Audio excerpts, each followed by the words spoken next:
جو دعا مرضی آپ کر سکتے ہیں, اللہ رب العالمین سے جو کچھ طلب کرنا چاہیں کر سکتے ہیں. دو جگہ ہے نماز کے اندر جہاں پر آپ اللہ رب العالمین سے جو چاہیں اچھی دعائیں طلب کر سکتے ہیں, مانگ سکتے ہیں. ایک ہے سجدے کی جگہ اور ایک ہے تشہد میں, تشہد کی دعاؤں سے فارغ ہونے کے بعد. ثم لیتخیر من الدعاء ما یشاء, اللہ کے رسول فرماتے ہیں کہ اس کے بعد جو چاہے آپ دعا کریں. اس بارے میں علماء کے مابین اختلاف ہے کہ اپنی زبان میں دعا کر سکتے ہیں یا نہیں کر سکتے, یا صرف عربی زبان کے اندر یہ دعا کرنا ہے. تو اس بارے میں علماء کے درمیان اختلاف پایا جاتا ہے. راجح یہ معلوم ہوتا ہے کہ اپنی زبان میں بھی اگر کوئی عربی نہیں جانتا ہے تو کر سکتا ہے, انشاءاللہ کوئی حرج نہیں ہے. استاد محترم شیخ عبد المحسن عباد حفظہ اللہ سے بارہا یہ سوال کیا گیا اور ہر مرتبہ آپ نے یہی جواب دیا کہ جو شخص عربی نہیں جانتا اپنی زبان میں دعا کر سکتا ہے, انشاءاللہ کوئی حرج نہیں ہے. تو تشہد کی تمام دعائیں پڑھنے کے بعد آپ سلام پھیریں گے. یہ پہلا تشہد, اسی طرح آپ کو بیٹھنا ہے. دوسرے تشہد میں جب آپ بیٹھیں گے یا پہلے تشہد سے جب آپ اٹھیں گے, اب اٹھیں, پہلے تشہد سے تیسرے رکعت کے لیے اٹھیں گے تو اب رفع یدین کرنا. یہ چوتھی جگہ ہے جہاں رفع یدین ثابت ہے. پہلی جگہ کہاں تھی؟ تکبیر تحریمہ کے وقت, دوسری جگہ رکوع میں جاتے وقت, تیسری رکوع سے اٹھنے کے بعد, اور چوتھی جگہ ہے دوسری رکعت کے بعد جب آپ اٹھے, تشہد کے بعد جب اٹھے تو تیسری رکعت کے لیے اٹھتے وقت پھر رفع یدین اللہ کے رسول صلی اللہ علیہ وسلم کرتے تھے. رفع یدین کرنے کے بعد پھر ہاتھ کو سینے پر باندھ لینا ہے, اسی طرح جس طرح ہم نے پہلے کہا تھا. پھر آپ اب تیسری رکعت میں صرف فاتحہ پڑھیں گے, صرف سورہ فاتحہ, اس کے ساتھ ضم سورہ اب نہیں ہے. اس کے بعد پھر رکوع جائیں گے. اگر مغرب کی نماز ہے, 3 رکعت والی نماز ہے, اب یہ دوسرا تشہد آپ کا ہوگا. یا 4 رکعت والی نماز ہے تو چوتھی رکعت میں آپ پھر دوسرا تشہد کریں گے. پہلے تشہد اور دوسرے تشہد میں تھوڑا سا فرق ہے. پیچھے آ جائیں, اس چیز کو یہاں پر دکھائیں. ہاں, یہ ہے آخری تشہد کا طریقہ جس میں یہ پیر باہر نکل جاتا ہے اندر سے اور یہ پیر کھڑا رہتا ہے, داہنا پیر کھڑا رہتا ہے, انگلیاں قبلے کی طرف, اور بیٹھنا زمین پر ہے. پہلے تشہد میں پیر پر ہی بیٹھنا تھا, لیکن دوسرے تشہد میں زمین پر بیٹھنا ہے اور پیر کو اندر سے نکال دینا ہے اس طریقے سے. تو یہ ہے دوسرے تشہد کا طریقہ. اب دوسرے تشہد میں بھی تشہد کی وہ تمام دعائیں پڑھیں گے جو ثابت ہیں, التحیات, پھر درود شریف, اور پھر اللہم انی اعوذ بک من عذاب القبر, اللہم انی ظلمت نفسی, اور پھر اس کے بعد بھی آپ چاہیں تو اور مزید دعائیں کر سکتے ہیں. سجدے کے اندر بھی جو سجدے کی دعائیں تھیں وہ کہنے کے بعد آپ چاہیں تو مزید دعائیں کر سکتے ہیں, کوئی حرج نہیں ہے. یہ ہے نماز کا مختصر طریقہ. اگر کوئی شخص اکیلے نماز پڑھ رہا ہو یا امام بن کر, بالکل کلیئر ہے. یہ کوئی مقتدی بن کر پڑھ رہا ہو, اس کے آس پاس بھی لوگ ہوں گے, کوشش کریں کہ آس پاس کے لوگوں کو تکلیف نہ ہو. اللہ کے رسول صلی اللہ علیہ وسلم کا فرمان بالکل واضح ہے کہ اگر جماعت کے ساتھ آپ نماز پڑھ رہے ہیں تو اپنے ساتھی کے ساتھ, اب آپ اٹھ جائیں, اپنے ساتھی کے ساتھ جیسے جماعت کے ساتھ نماز پڑھ رہے ہو تو یہ پیر کے ساتھ پیر ملانا ہے. ٹھیک ہے, پیر کے ساتھ پیر ملانا نارمل طریقے سے, جیسے آپ کھڑے رہتے ہیں نا, آپ کو اگر کہا جائے کہ کھڑے ہو جائیں تو کیسے کھڑے ہوتے ہیں؟ نارمل طریقے سے جیسے کھڑے ہوتے ہیں, اور اسے نارمل طریقے سے کھڑا رہنا ہے. بعض لوگ کیا کرتے ہیں, پیر گھما کے اس طرح ٹخنے کے ساتھ ٹخنے کو ملاتے ہیں. ہر انسان کی ساخت الگ الگ ہوتی ہے. اگر یہ تکلف کیا جائے تو خشوع خضوع بھی ختم ہوگا اور یہ ممکن بھی نہیں ہوگا.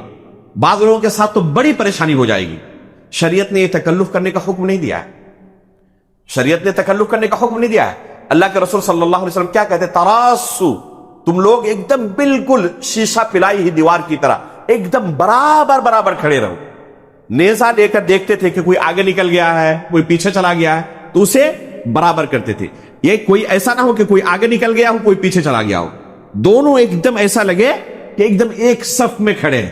تو صف بندی اس طرح ہو کہ کوئی آگے بھی نکلا ہوا نہ ہو, کوئی پیچھے بھی نہ چلا گیا ہو.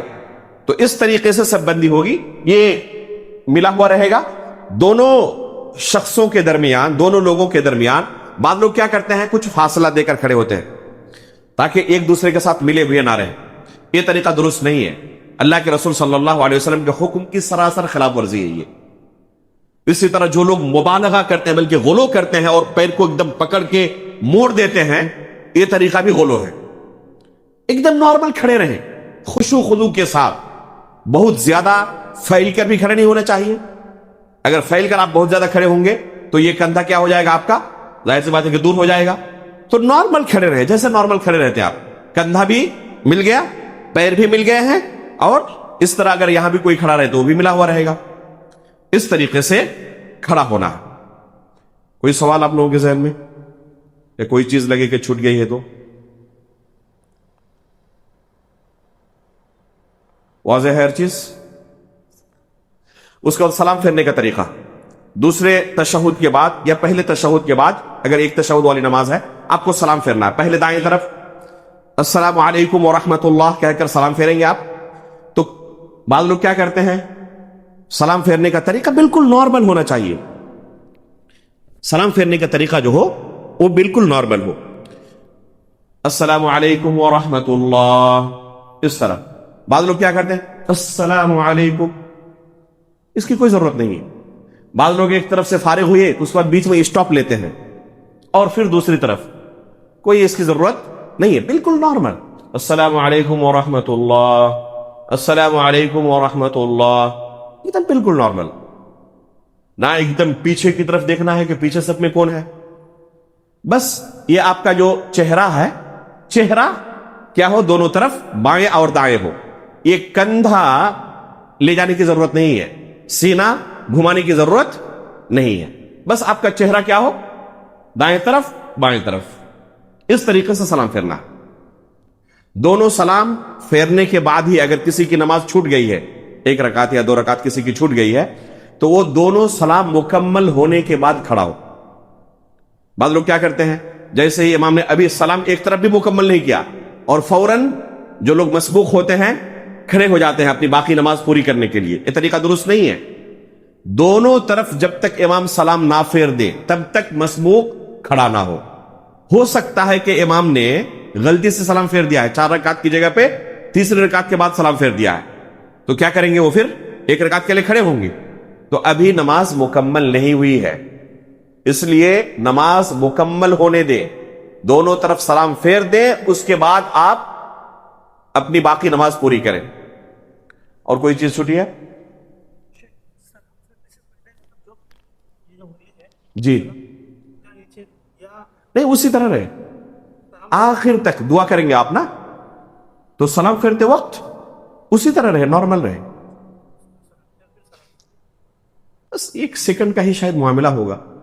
دعا پڑھنے کے بعد جیسے مکمل کر لیں گے آپ سلام پھیرنا, تو جب تک دعا کریں گے تب تک وہ انگلی اشارہ دیتے رہے اور اس کو ہی کرے, کیا کہتے ہیں, حرکت دیتے رہے. تو یہ طریقہ ہے. اور کوئی کسی کے ذہن میں سوال آ رہا فرمائیں. سجدے سہو کے طریقے تو ہم نے بیان کیے تھے تفصیل کے ساتھ. بس ایک طریقہ غلط ہے, بعض لوگ سجدے سہو کیا کرتے ہیں, ایک طرف سلام پھیرنے کے بعد سجدے سہو کرتے ہیں اور پھر تشہد میں بیٹھتے ہیں, پھر سجدے سہو کرتے ہیں اور پھر دوسری طرف سلام پھیرتے ہیں. یہ طریقہ غلط ہے. یہ طریقہ کسی بھی صحیح حدیث میں موجود نہیں ہے. اس لیے سجدہ سہو کا طریقہ جو درس کے اندر بیان کیا گیا تھا, تفصیل کے ساتھ ہم نے سجدہ سہو کا طریقہ بیان کیا ہے. جو احادیث اللہ کے رسول صلی اللہ علیہ وسلم سے ثابت ہے, ان تمام احادیث کو ہم نے بیان کیا ہے کہ یہ طریقہ اللہ کے رسول صلی اللہ علیہ وسلم سے ثابت ہے سجدے سہو کے. اور اس کا خلاصہ ہم نے کیا بیان کیا تھا کہ اگر آپ سے وہی غلطی سرزد ہو جس کا تذکرہ حدیث میں موجود ہے, تو اسی طرح عمل کریں جیسے حدیث میں عمل کیا. لیکن آپ سے کوئی ایسی غلطی سرزد ہوئی جس کا تذکرہ حدیث میں موجود نہیں ہے, تو آپ کو اختیار ہے, چاہے تو آپ سلام پھیرنے سے قبل سجدہ سہو کریں, اس کے بعد سلام پھیریں, تشہد کے آخر میں سجدہ سہو کریں, اس کے بعد سلام پھیریں, یا پھر سلام پھیر دیں اور اس کے بعد اللہ اکبر کہہ کے پھر سجدہ سہو کریں, اور سجدہ سہو کرنے کے بعد پھر سلام پھیر دیں, دوبارہ تشہد نہیں کرنا ہے. دونوں طریقہ درست ہے, اختیار ہے, کوئی حرج نہیں ہے اس میں. امید کرتا ہوں کہ انشاءاللہ نماز کا طریقہ کلیئر ہو چکا ہوگا. جی جی, سلام امام سلام پہ دونوں طرف کھڑا ہوگا تو اس کو رفع دین کرنا ہے یا نہیں؟ ہاں, یہ ایک اہم سوال ہے. دیکھیں، جب آپ بعد میں آ کر جماعت میں شامل ہوتے ہیں، ٹھیک ہے، امام کی 1 رکعت ہو چکی یا 2 رکعت ہو چکی یا 3 رکعت ہو چکی ہے، کوئی بھی صورت ہو سکتی ہے.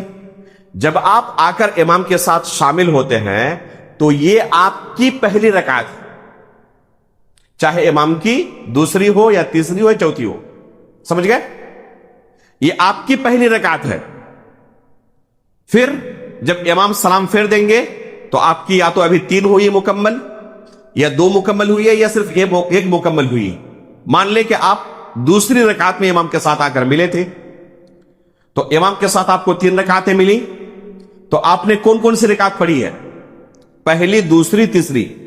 تو اب کس رکعت کے لیے کھڑے ہو رہے ہیں؟ چوتھی رکعت کے لیے کھڑے ہو رہے ہیں. سمجھ رہے ہیں؟ اور چوتھی رکعت کے لیے کھڑے ہوتے وقت رفع یدین نہیں ہے. رفع یدین کس وقت ہے؟ تیسری رکعت کے لیے کھڑے ہوتے وقت رفع یدین ہے. اگر آپ نے مان لے کہ تیسری رکعت میں امام کے ساتھ آ کر شرکت کی تو امام کے ساتھ آپ کو 2 رکعتیں ملی، آپ کی پہلی اور دوسری ہو گئی. اب جب سلام پھیریں گے تو آپ کس رکعت کے لیے کھڑے ہو رہے ہیں؟ تیسری رکعت کے لیے کھڑے ہو رہے ہیں. تو اب آپ کو کیا کرنا ہے؟ رفع یدین کرنا ہے، کیونکہ تیسری رکعت کے لیے کھڑے ہوتے وقت رفع یدین ہے. امام کے ساتھ صرف 1 رکعت آپ کو ملی، تو اب کھڑے ہو رہے ہیں، تو کس رکعت کے لیے آپ کھڑے ہو رہے ہیں؟ دوسری کے لیے، اور دوسری کے لیے رفع یدین نہیں ہے. کلیئر؟ تو جو آپ آ کر امام کے ساتھ ملیں گے وہ آپ کی پہلی رکعت مانی جائے گی، چاہے امام کی وہ کوئی بھی رکعت ہو، دوسری ہو، تیسری ہو، چوتھی ہو، امام کی کوئی بھی ہو. جب تک امام کے ساتھ ہیں امام کی اتباع کریں گے، امام کی اقتداء کریں گے. جعل الامام لیؤتم بہ، اس لیے امام اگر دوسری رکعت کے لیے وہ تشہد کریں گے تو آپ کی تو پہلی رکعت ہوئی نا، پہلی کے بعد تشہد نہیں ہے، تو آپ یہ نہ کہیں کہ میری تو پہلی رکعت ہے، گرچہ امام تشہد کرے میں تشہد نہیں کروں گا. نہیں، جب آپ امام کے ساتھ ہیں آپ امام کے ساتھ امام کی اقتداء کریں گے. جب امام سلام پھیر دے اس کے بعد آپ اپنی جو نماز ہے اسے پوری کریں گے.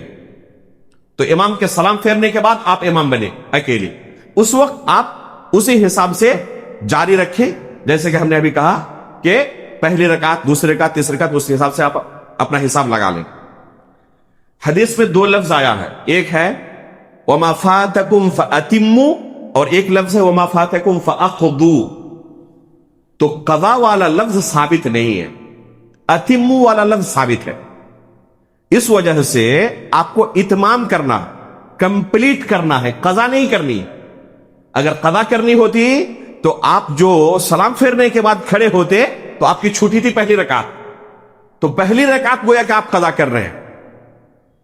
یہ لفظ ثابت نہیں ہے، آپ کو کمپلیٹ کرنا ہے. فَأَتِمُّوا کا لفظ راجح ہے، فَأَقْضُوا کا لفظ مرجوح ہے. اس وجہ سے آپ کمپلیٹ کریں گے، قضا نہیں کریں گے. ٹھیک ہے؟ تو جو آپ کی رکعت ہوگی پہلی، وہ امام کے ساتھ جس کو آپ نے پایا اسے آپ اپنی پہلی رکعت شمار کریں، اور اس طریقے سے حساب لگائیں، بالکل کلیئر ہو جائے گا. سوال آیا، اگر کوئی پیر اور کندھا اگر نہ ملائے تو کیا کریں؟ سنت کی مخالفت کی، اگر جان بوجھ کر سنت کی مخالفت کرے تو اس کا مسئلہ ہم نے بیان کیا تھا درس کے اندر، بہت سخت معاملہ ہوگا. جان بوجھ کر اگر کوئی تساہل کے ساتھ کرے انشاءاللہ نماز پر فرق نہیں پڑے گا اگر تساہل ہے، لیکن تساہل اگر ہے تو اس کو سدھارنا چاہیے، اصلاح کرنی چاہیے. کیسی رہنا چیئر درس کے اندر ہم نے بیان کیا تھا اسے. دیکھیں، یہ جیسے مان لیتے ہیں کہ یہ صف ہے، ٹھیک ہے، اگر آپ کنفرم ہیں کہ مسجد کے اندر مصلی کتنے ہیں ہمیں پتا ہے، میں اگر یہاں پر چیئر کو رکھتا ہوں تو بعد میں اس صف میں کوئی آ کر کھڑا ہوگا اس کی کوئی امید نہیں ہے. ہر نماز میں دیکھتا ہوں کہ پہلی صف میں پوری نہیں ہوتی ہے، دوسری صف میں کوئی آتا ہی نہیں ہے. تو ایسی صورت میں آپ پیچھے رکھو، کوئی حرج نہیں ہے، ایک دم بالکل برابر برابر کھڑے ہیں. لیکن اکثر و بیشتر کیا ہوتا ہے کہ آپ کے پیچھے بھی کوئی نماز پڑھنے والا ہوتا ہے، تو ایسی صورت میں پیچھے نماز پڑھنے والے کو تکلیف نہ دیں، اپنی کرسی کو آپ صف کے ساتھ اس طرح رکھ لیں. ٹھیک ہے؟ اگر آپ مکمل نماز چیئر پر پڑھنے کے لیے مجبور ہیں، جسم کے اندر کوئی بیماری ایسی ہے جس وجہ سے آپ مجبور ہیں کہ مکمل نماز چیئر پر ہی آپ کو پڑھنا پڑے گا، تو اس طرح بیٹھ کر آپ شروع سے آخر تک اپنی نماز چیئر پر پڑھیں۔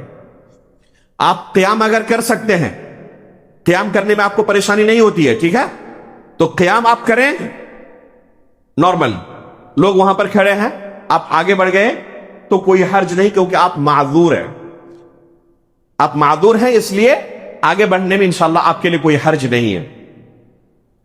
قیام کریں، رکوع بھی اگر کر سکتے ہو نارمل رکوع بھی کریں۔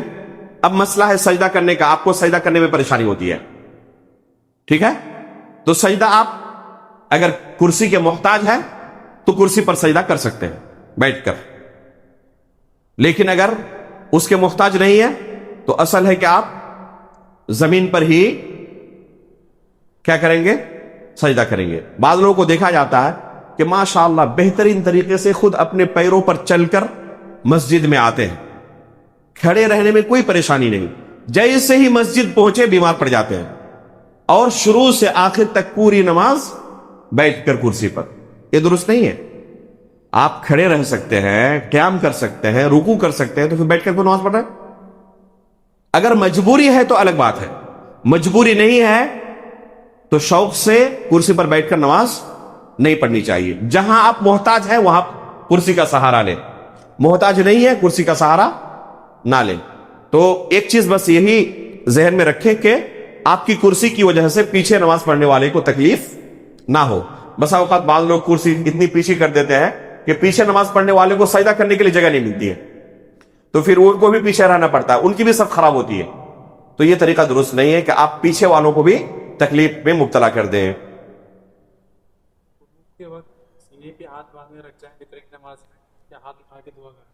قنوت وتر میں نارمل ہی رہے، سینے پر ہی ہاتھ بندھا ہوا، دعا کرنے کے وقت بھی سینے پر ہی ہاتھ بندھا ہوا ہو۔ رفع یدین کا ثبوت میرے علم میں نہیں ہے،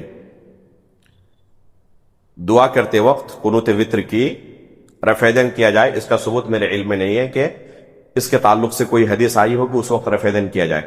اللہ عالم بالصواب، اللہ عالم بالصواب۔ اکثریت لوگ جو ہیں وہ وتر کی نماز میں دوسری رکعت سے اٹھتے ہیں تو تیسری رکعت میں رفع الیدین نہیں کرتے۔ غلط کرتے ہیں۔ دوسری رکعت سے اٹھنے کے بعد جب تیسری رکعت کے لیے کھڑے ہو آپ تو رفع یدین کرنے کے بعد سینے پر ہاتھ مالیں، اس وقت رفع یدین ہے۔ چوتھی جگہ ہے یہ جہاں پر رفع یدین ثابت ہوئی۔ بعض لوگ جو ہے کبھی کبھار جو ہے فین میں اسی دیکھ کے کھڑے ہوتے ہیں تو ان کا اللہ مستعان، عورتوں میں اکثر ہوتا ہے۔ ایسا نہیں ہونا چاہیے۔ آپ آئیں اور کوشش کریں کہ امام سے جتنا قریب کھڑا ہو سکتے ہو کھڑے ہو۔ فکس جگہ پہ نماز پڑھتے ہیں، یہ بھی درست نہیں ہے۔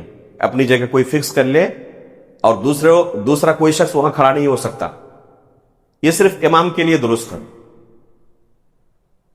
ٹھیک ہے۔ جنازے کی نماز میں رفع یدین اللہ کے رسول سے ثابت نہیں ہے، عبداللہ بن عمر رضی اللہ تعالیٰ عنہ سے ثابت ہے، اس لیے اگر کوئی کرنا چاہے تو کر سکتا ہے، کرنا چاہے تو کر سکتا ہے، نہ بھی کرے تب بھی کوئی حرج نہیں ہے۔ عید کی نماز میں ثابت نہیں ہے۔ عید کی نماز میں تکبیرات زوائد میں پہلی رکعت میں 7 زائد تکبیریں، دوسری رکعت میں 5 زائد تکبیریں، تو ان میں رفع یدین ثابت نہیں ہے۔ جنازے کی نماز میں دونوں کا اختیار ہے۔ آخر میں ہم اللہ رب العالمین سے دعا کرتے ہیں کہ اللہ رب العالمین سنت کے مطابق ہمیں اس اہم فریضے کو ادا کرنے کی توفیق عطا فرمائے۔ اللہ رب العالمین ہماری نمازوں کو قبول فرمائے، آمین تقبل یا رب العالمین۔ وصلی اللہ علی نبینا محمد، سبحانک اللہم و بحمدک، اشہد ان لا الہ الا انت، استغفرک و اتوب الیک۔